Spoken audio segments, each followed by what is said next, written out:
Okay, so today we're learning chapter 6, section 1, perpendicular and angle bisectors. The first thing we're going to learn about is something called a perpendicular bisector. Now it has two parts. The first part is it needs to be perpendicular, and the second part is it needs to be a bisector. Remember, bisector means that you cut through the midpoint.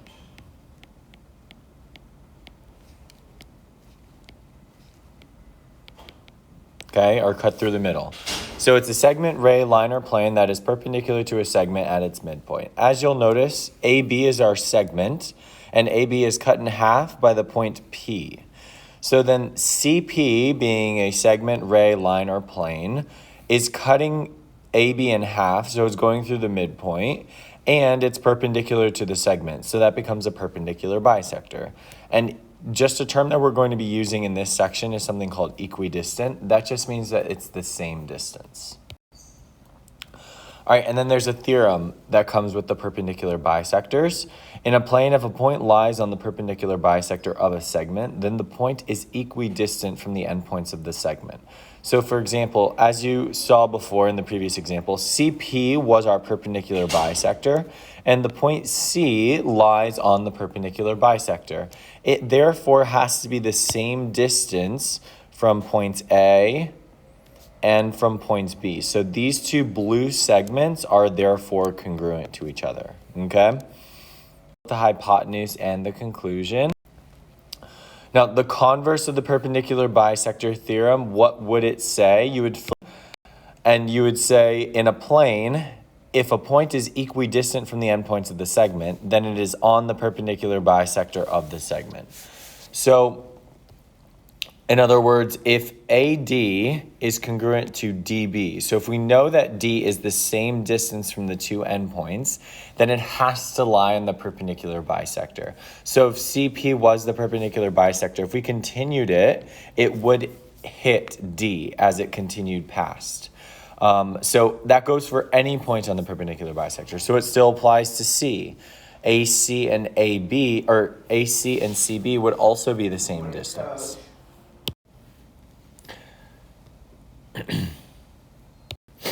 All right, so let's name some examples of perpendicular bisectors. So let's just draw a little segment. And let's see which of these could be a perpendicular bisector to this segment. A line absolutely could, because there could be a line that goes through the midpoint and is perpendicular to this line, okay? A ray could absolutely do that. A point cannot, though, because a point cannot create that 90-degree angle. A line segment could absolutely do it, and actually a plane could as well. Because if you draw that segment again, and you think about it, there could be a plane that when it intersects this line, it intersects it at 90 degrees, and it cuts it into two equal parts. So it is going through the midpoint as well. Now, the plane would have to be like coming out at you. It's not like flat on your iPad. It's going back and forth, almost like perpendicular to the line. Okay, so let's use the perpendicular bisector theorem to solve some of these figures. So we have BD is the perpendicular bisector of AC. So if we know it's the perpendicular bisector, let's put down what we know. So we know that these two lengths are the same, and we know that it creates a 90-degree angle. And then it says find AD. Well, D lies on the perpendicular bisector, so that means CD must be the same length as AD. So CD must be the same length as AD. And we know that they're both represented by 3x plus 14 and 5x. So let's just set those equal to each other. So 3x plus 14 is equal to 5x. You can subtract 3x from both sides. You would get 14 equals 2x, divide by 2, 7 equals x. And then it wants us to find AD, so we just take that 7, we plug it back into the 5x. We're going to get AD equals 5x. AD equals 5 times 7, which is 35. Okay, example 2. I copied this slide 3 times because we're going to take them one problem at a time. So let's start with number 1.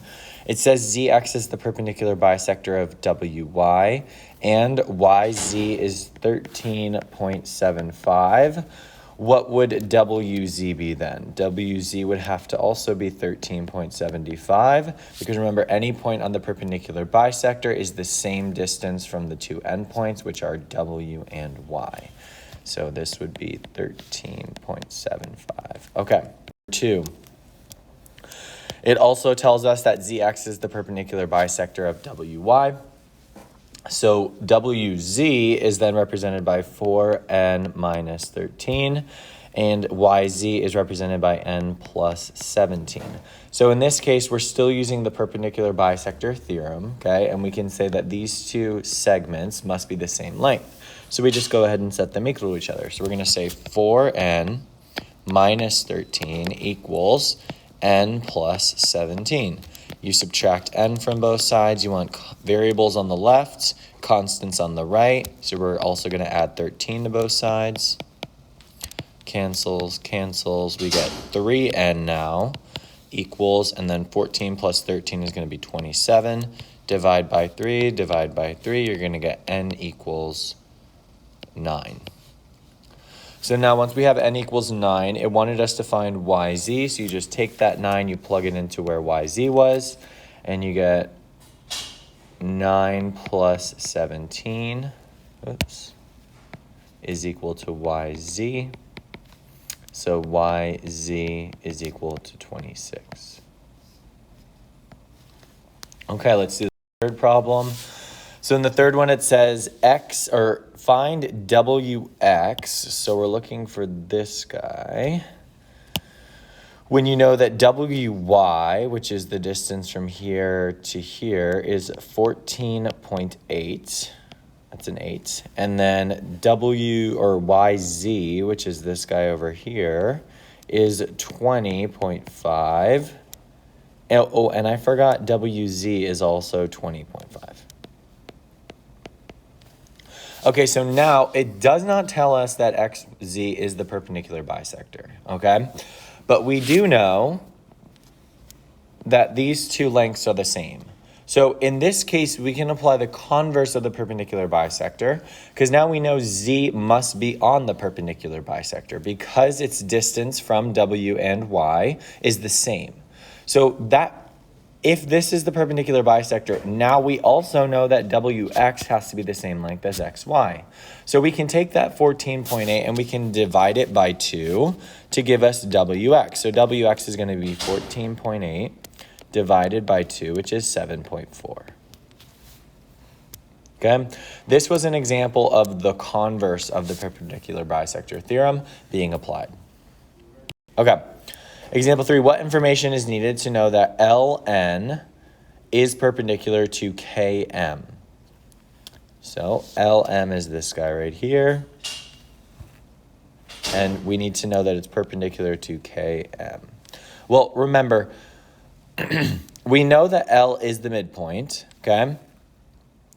But without it explicitly telling us the measure of this angle, what other piece of information could be given so that we would know that it has to be the perpendicular bisector? Well, we know that L is going through the midpoint. Now we just need to make sure that N is also part of the perpendicular bisector. And in order to do that, you need to make sure that Kn is the same length as Nm. Because if those are the same, if N is the same distance from K and from M, then it has to lie on the perpendicular bisector. So as long as we have that piece of information, it's going to be on the perpendicular bisector. So it would be Kn, the segment, must be congruent to Nm, the segment. Oops.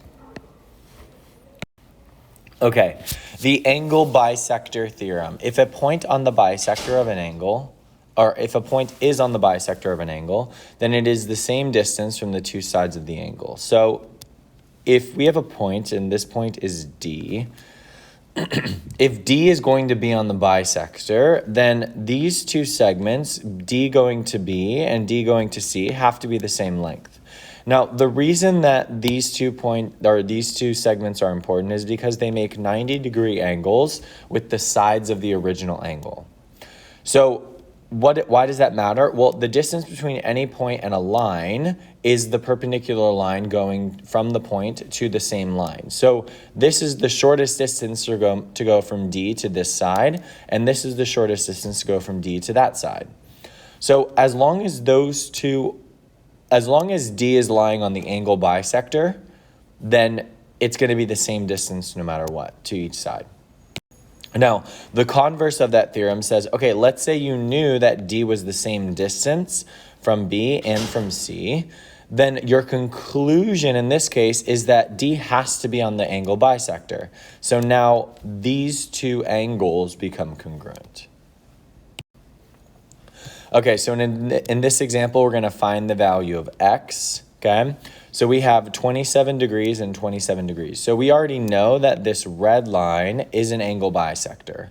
So therefore, we can conclude by the angle bisector theorem that these two have to be congruent now. So we would know that the value of x must be 15, okay?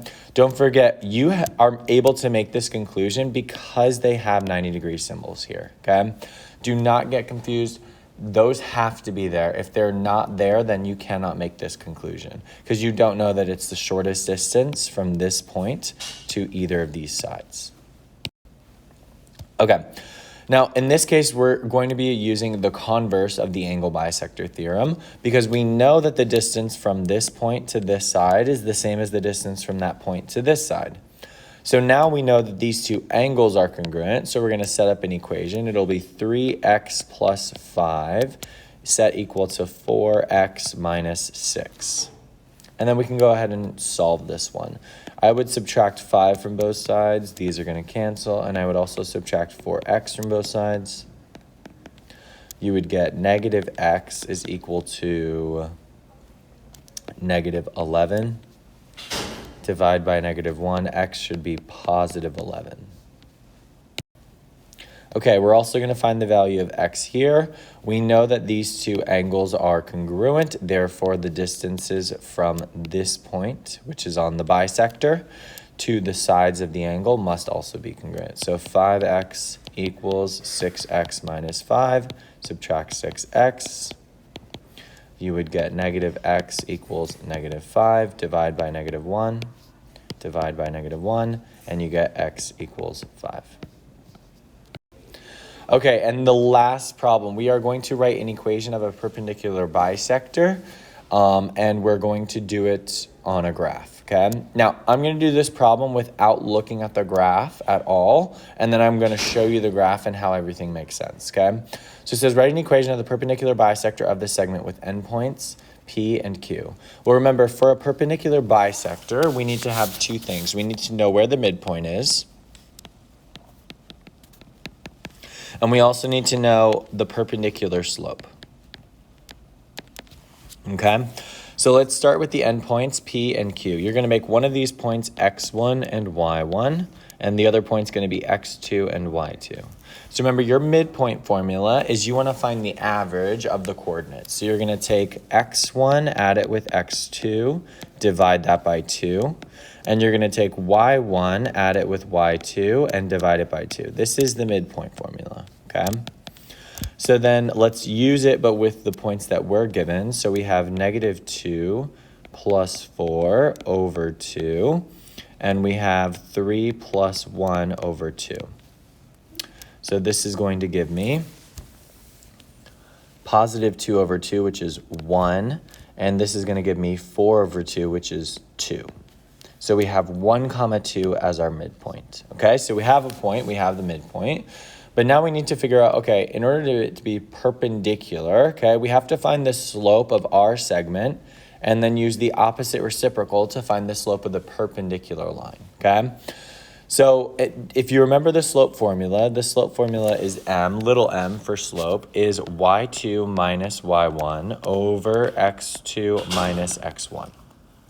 So in our case, we're going to take 1, subtract 3 over 4, subtract negative 2. And in this case, we're going to get negative 2 over 6. So it's negative 1 over 3 when you simplify, okay? So the slope of PQ is negative 1 over 3.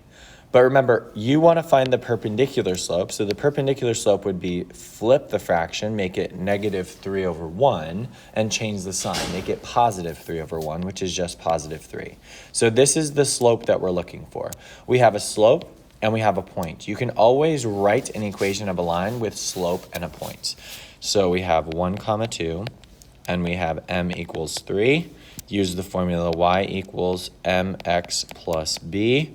We're going to make x r1 and we're going to make y 2. So it'd be 2 equals our slope, which was 3, times x, which is 1, plus b. 3 times 1 gives me 3, so it's 2 equals 3 plus b. Subtract 3 from both sides, and you get -1 equals b.